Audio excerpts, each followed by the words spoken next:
गांव में एक नौजवान विक्रम अपने मटर के खेतों में बड़े ही प्यार से अपनी फसल को सहला रहा था। फिर उसने कुछ मटर तोड़े और अपने ठेले पर दुकान लगा ली।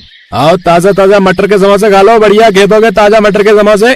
तभी उसकी दुकान पर एक बुजुर्ग आदमी धोती कुर्ता पहन कर आया। अरे भाई, लोग आलू के समोसे बेचते हैं और तुम मटर के समोसे बेच रहे हो। इसमें आलू और मटर दोनों डालते होगे ना?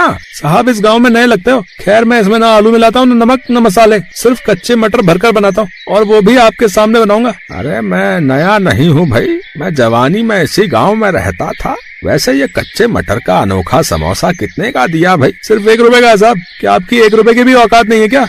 इतने में वो आदमी भड़क गया। ये कैसी बातें कर रहा है? तमीज नहीं है क्या? साहब मैं तो तमीज से ही बात कर रहा हूँ, मेरी बदतमीजी तो आप बर्दाश्त नहीं कर पाएंगे। अगर पैसे हैं तो खाइए, वरना खंबा बचा कर निकल जाइए। लगता है पागल आदमी है बेचारा। मुझे भूख भी बहुत तेज लगी है। आसपास कोई दुकान भी नहीं है। ठीक है 10 समोसे लगा दो। विक्रम ने उसके सामने ही समोसे बनाने शुरू किए। उसने मटर छीले और कच्चे ही समोसे के अंदर भर दिए, फिर फ्राई करके उसे दे दिए। उसने पहला समोसा खाया, बहुत अच्छा लगा। फिर दूसरा खाया। इस तरह वो कुछ ही देर में 10 समोसे खा गया। 10वां समोसा खाते ही उसके मुंह से अचानक कुछ निकला। जब मैं जवान था तब इस गांव का सरपंच था। मैंने इन गांव वालों को खूब लूटा, सबकी जमीनें अपने नाम करवा ली, सबके जेवर अपने पास गिरवी रखवा लिए, यहाँ तक कि लोगों के घरों से पैसा भी चोरी करवा लिया। मैं सारा धन लेकर इस गांव से रातों रात भाग रहा था, लेकिन तभी किसी लड़के ने मुझे भागते हुए देख लिया और मुझे पकड़ लिया। अंधेरे में मैं उसका चेहरा नहीं देख पाया। मैं घबरा गया, इसलिए उसे वहीं मार दिया और इसी गांव के इकलौते मटर के खेतों में उसे दफन कर दिया। फिर मैं यहाँ से हमेशा के लिए भाग गया। अरे ये क्या बोल रहे हो साहब? खुद इतने बड़े पापी हो और मुझे बदतमीज बोल रहे थे? अरे नहीं नहीं, ये सब मेरे मुंह से कैसे निकल गया? ये लो पैसे पकड़ो, मैं चलता हूँ। पैसे देकर वो तुरंत वहाँ से गांव के अंदर चला गया। वो बड़े ही ध्यान से पूरे गांव को देख रहा था। इस गांव में कोई पुराना आदमी तो बचा ही नहीं। मैंने सबको लूट लिया था ना, इसलिए शायद सब गांव छोड़कर भाग गए होंगे। जाकर इन लोगों से मिलता हूँ, कोई पुराना होगा तो वो मुझे पहचानेगा ही नहीं, क्योंकि अब मैं बूढ़ा हो चुका हूँ। खैर वो कुछ गांव वालों से मिला, उनसे बातचीत करने लगा। तभी उसने बताया, वैसे लड़कों, तुम्हारे गांव में सबसे अच्छी चीज मुझे लगी मटर के समोसे। चौराहे पर जो लड़का मटर के समोसे बेचता है वो थोड़ा बदतमीज है, लेकिन उसका स्वाद बड़ा अच्छा है। चाचा लगता है किसी पागल खाने से छूट के आए हो है? इस गांव में कोई समोसे वाला है ही नहीं है। ये लोग मुझे पागल कह रहे हैं, लेकिन मुझे तो लगता है उस समोसे वाले के साथ साथ इस पूरे गाँव का दिमाग खिसका हुआ है। चलता हूँ यहाँ से, कुछ दूसरे लोगों से मिलता हूँ। खैर वो आदमी वहाँ से चला गया, लेकिन लड़के सोच में पड़ गए। दोस्तों कहीं इसकी बातों में कोई सच्चाई तो नहीं? हो सकता है रातों रात किसी ने चौराहे पर समोसे का ठेला लगा लिया हो। चलो चलकर देखते हैं, हमें भी मटर के समोसे खाने को मिलेंगे। चलो। वो लड़के चौराहे पर गए। वहाँ पर बाकी कुछ दुकानें तो थी, लेकिन समोसे की कोई दुकान नहीं थी। उन लोगों ने कई लोगों से पूछताछ भी की, लेकिन सब ने मना कर दिया। अरे लड़कों, यहाँ कोई समोसे वाला नहीं है। किसने बता दिया तुमको? अरे वो बुड्ढा सच में किसी पागल खाने से छुटकर आया होगा। चलो वापस चलते। लेकिन कुछ दिनों बाद एक औरत विक्रम की दुकान पर आई। मटर के समोसे? तुम सिर्फ मटर के समोसे बनाते हो क्या? हाँ, और मैं समोसे आपके सामने बनाऊंगा। इसमें ना मैं नमक डालूंगा ना कोई मसाला, सिर्फ कच्चे मटर भरकर फ्राई करूंगा। स्वाद न मिले तो पैसे नहीं लूंगा, और एक समोसा सिर्फ 1 रुपए का है, और ये तुम्हें खाना ही पड़ेगा।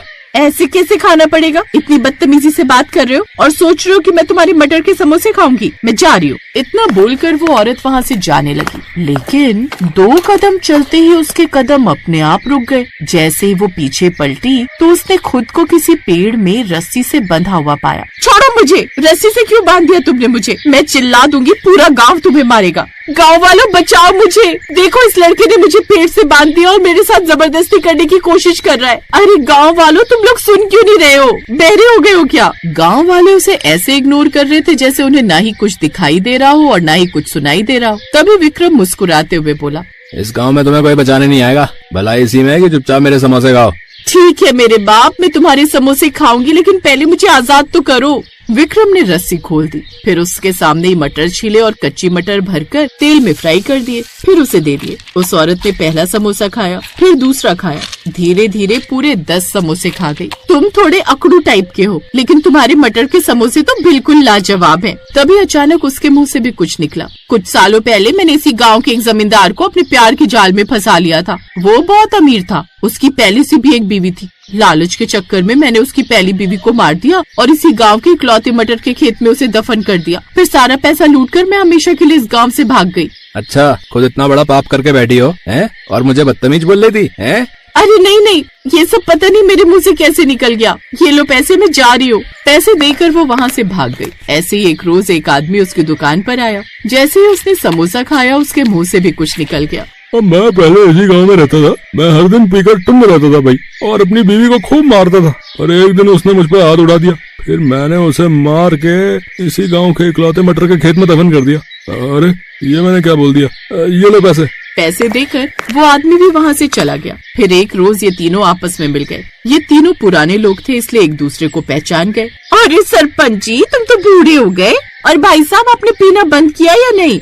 मैं जीना छोड़ सकता हूँ, पीना नहीं। वैसे बहुत दिनों बाद आप लोगों से मिलके अच्छा लगा। तभी अचानक वहाँ पर पुलिस की पूरी फोर्स आ गई। विक्रम भी वहाँ पर आ गया। इंस्पेक्टर साहब, हमें किस जुर्म में गिरफ्तार कर लिया? लोगों की जान लेकर तुम आजाद घूम रहे थे, अब बाकी की जिंदगी जेल में गुजारोगे। पहले ये रिकॉर्डिंग ध्यान से सुनो तुम तीनों। विक्रम की दुकान पर मटर के समोसे खाने के बाद जो जो उन तीनों के मुंह से निकला था, वो सारी रिकॉर्डिंग उस पुलिस वाले ने उन्हें सुना दी। तीनों डर गए और हैरान भी हो गए। तभी विक्रम बोला, पहली बात, तुम तीनों मेरी बात ध्यान से सुनो। मैं कोई इंसान नहीं बल्कि एक आत्मा हूँ। सरपंच जी, उस रात मैंने ही आपको पकड़ लिया था, पर आपने मुझे मार के मेरे ही मटर के खेत में मुझे दफन कर दिया है। फिर इस औरत ने अपनी सौतन को दफन कर दिया और इस आदमी ने अपनी बीवी को दफन कर दिया। हम तीनों की आत्माएं वहाँ तड़पती रही। इंस्पेक्टर साहब, आप तो पढ़े लिखे हैं, आपको पता ही होगा कि पेड़ पौधों में, यहाँ तक कि फसलों में भी जान होती है, और एक आत्मा की बात पर कोई भरोसा नहीं करता। इसलिए मैंने ये रिकॉर्डर अपनी दुकान पर रखा हुआ था। इंस्पेक्टर साहब, इन लोगों को गिरफ्तार कर लीजिए। मैं अपनी दुकान कभी बंद नहीं करूंगा। जितने भी लोग पापी होंगे वो मेरी दुकान पर आते रहेंगे और सच खुद ब खुद उगलते रहेंगे। हाँ। इतना बोलकर विक्रम की आत्मा वहाँ से गायब हो गई। पुलिस ने उन तीनों को गिरफ्तार कर लिया और जेल में डाल दिया।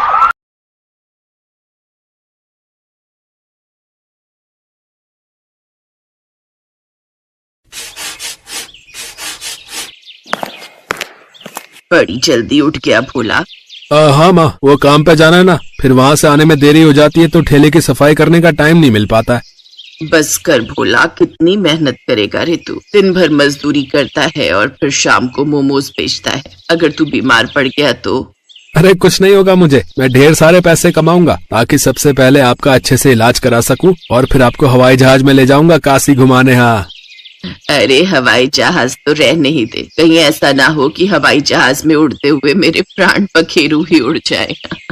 अरे शुभ शुभ बोलो माँ, आपको मुझ पर भरोसा नहीं है क्या?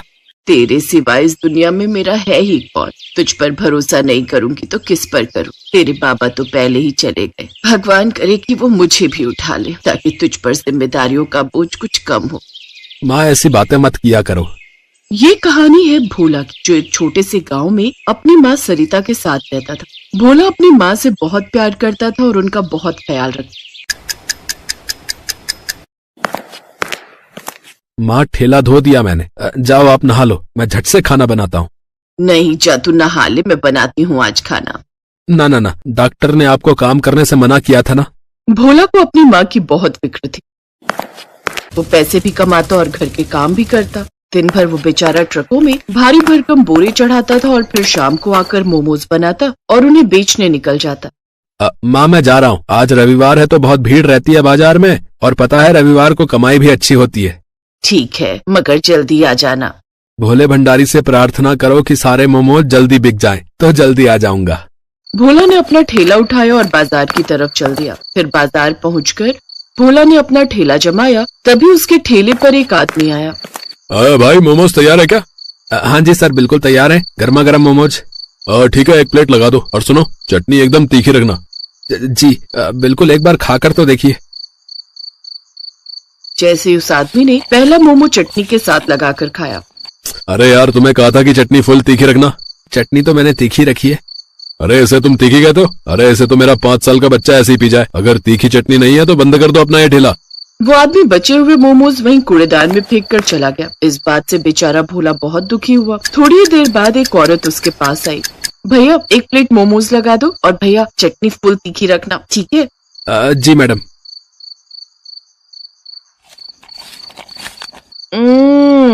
भैया, मैंने कहा था आपसे कि चटनी फुल तीखी लगाना, और इससे बढ़िया तो मैं बर्फी खा लेती। पर मैडम ये तो काफी तीखी बनाई है मैंने। अरे ये क्या खाक तीखी बनाई आप? आपके मोमोज तो ठीक है, पर आपको चटनी बनानी नहीं आती। अरे आप चटनी तीखी बनाना सीखो पहले, बाद में लगाना ठेला।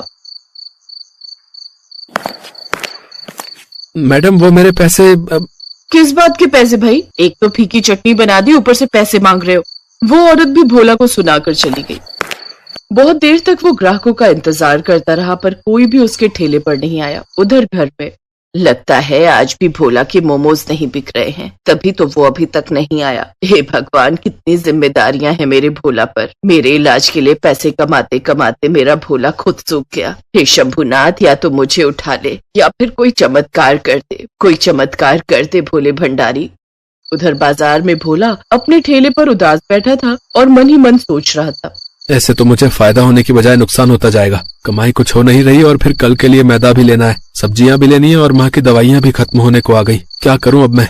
भोला ये सब सोच ही रहा था कि तभी उसके ठेले पर एक बहुत ही सुंदर सी लड़की आई। हालांकि उसके कपड़े बहुत पुराने और मैले से थे। सुनिए, मुझे बहुत भूख लगी है, सुबह से मैंने कुछ नहीं खाया, मुझे थोड़े से मोमरिका दे दो ना। है क्या? मोमरिका? देखिए यहाँ मोमरिका नहीं मिलते हैं। झूठ बोल रहे हैं आप, ये रखे तो है इतने सारे। अरे ये तो मोमोज है। अच्छा, आप क्या इसे मोमोज कहते हैं? पर जहाँ से मैं आई हूँ इसे मोमरिका कहते हैं। अच्छा, खैर बताओ कितनी प्लेट चाहिए? खाने हैं कि पैक कर दूं? नहीं नहीं नहीं, बस एक प्लेट यही खाऊंगी। और सुनिए, मेरे पास पैसे नहीं है।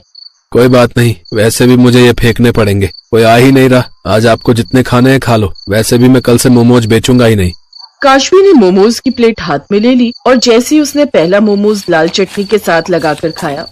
क्या हुआ? चटनी तीखी नहीं है ना? पता है मुझे, सब यही सुनाकर गए हैं मुझे। अरे पूरी तीखी कर रखी है मैंने, पर लोगों को तो चटनी में आग चाहिए, आग। मेरी तो समझ में नहीं आता कि बाकी दुकानदार अपनी चटनी में तेजाब डालते हैं क्या?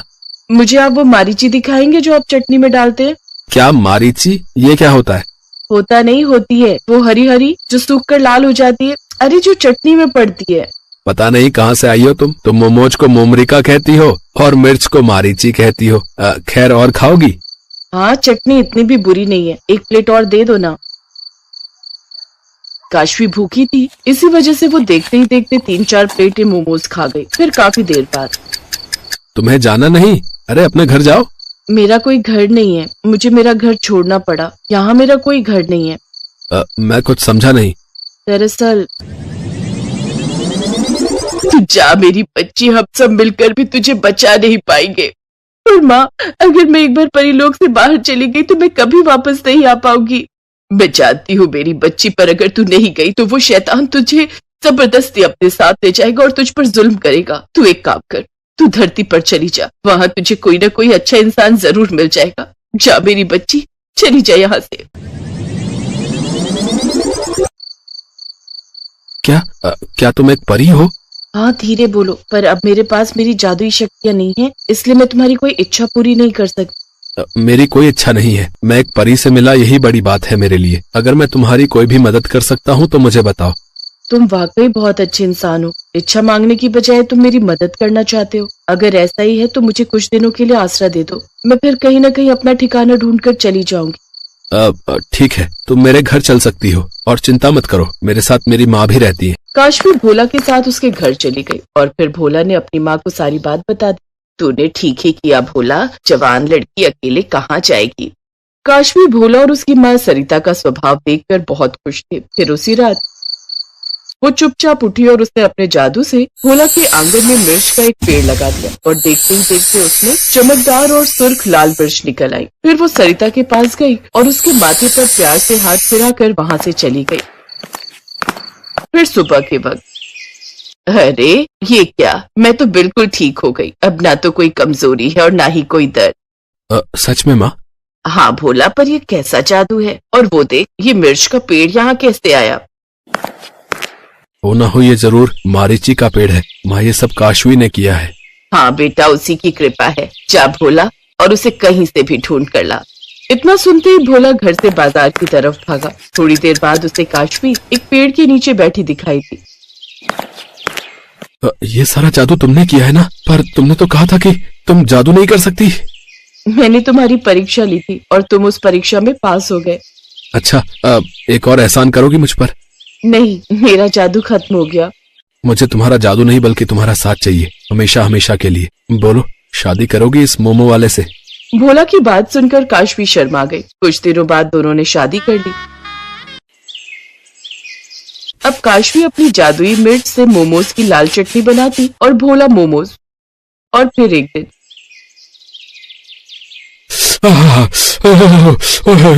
अरे भाई, मजा आ गया भाई। क्या तीखी लाल चटनी है। वाह वाह वाह। हाँ भैया, सही कह रहे हो, इससे तीखी चटनी तो मैंने आज तक नहीं खाई। भैया एक काम करो, 3 प्लेट पैक भी कर दो। काशवी की मारीची से बनी लाल चटनी की वजह से भोला की दुकान चल पड़ी थी और भोला के रूप में काशवी को भी एक अच्छा जीवन साथी मिल गया था।